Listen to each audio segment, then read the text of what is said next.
Welcome to easy steno. Dictation 5 second बाद start होगी।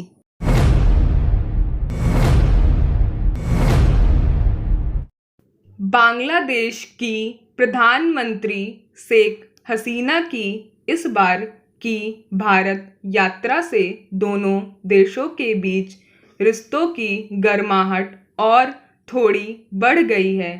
इस बार भी दोनों देशों ने परस्पर सहयोग के लिए 7 समझौतों पर हस्ताक्षर किए। उनमें सबसे महत्वपूर्ण है कुशियारा नदी के जल बंटवारे को लेकर हुआ समझौता। इससे दक्षिणी असम और सिलहट क्षेत्र के लोगों को काफी लाभ मिलेगा।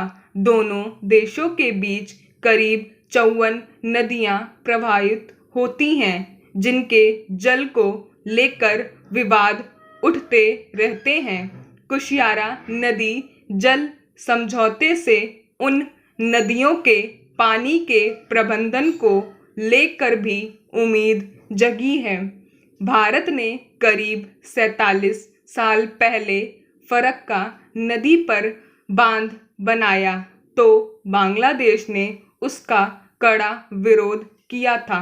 मगर 25 साल पहले दोनों देशों के बीच 30 साल के लिए गंगा जल बंटवारे पर समझौता हुआ, तो यह विरोध समाप्त हो गया था। फिर भी गंगा में मिलने वाली नदियों के पानी को लेकर कभी कभार विरोध के स्वर उठ जाते हैं।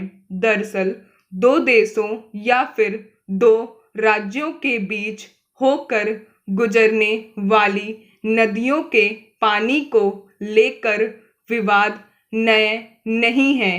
उनके पानी के उचित प्रबंधन की जरूरत होती है। इसके लिए अगर व्यवहारिक समझौते हों तो जल विवाद आसानी से हल किए जा सकते हैं। भारत बांग्लादेश ने इस दिशा में एक उत्साहजनक कदम उठाया है।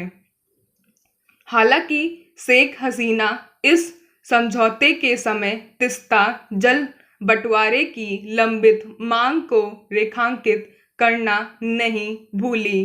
करीब 11 साल से वह समझौता लटका हुआ है। 11 साल पहले तीस्ता जल बंटवारे पर दोनों देशों के बीच समझौता होना तय था, मगर ममता बनर्जी के तीखे विरोध की वजह से उस पर कदम नहीं बढ़ाया जा सकता था। दरअसल नदियों के पानी को लेकर विवाद इसलिए पैदा होते हैं कि भारत समेत इसकी सीमा से लगे तमाम देशों की खेती किसानी, पेयजल और कल कारखानों आदि के लिए जल आपूर्ति काफी हद तक नदियों पर निर्भर है। इसलिए जिन देशों से जो नदियां निकलती हैं, उन देशों के लोगों को लगता है कि उनकी जल संपदा दूसरे देशों को मुफ्त में क्यों मिले, मगर नदियों को रोकना संभव नहीं। उन पर बांध बनाकर उनके पानी का विभिन्न रूप से उपयोग किया जाता है। हमारे देश का भी बहुत सारा पानी पाकिस्तान की ओर बहकर चला जाता है। भारत के कई इलाके गहरे जल संकट से जूझ रहे हैं। ऐसे में अगर बांग्लादेश का पानी यहाँ आता है तो काफी सुविधा होगी। इस समझौते के साथ दोनों देशों ने आतंकवाद से निपटने में सहयोग का संकल्प भी एक बार फिर से दोहराया है।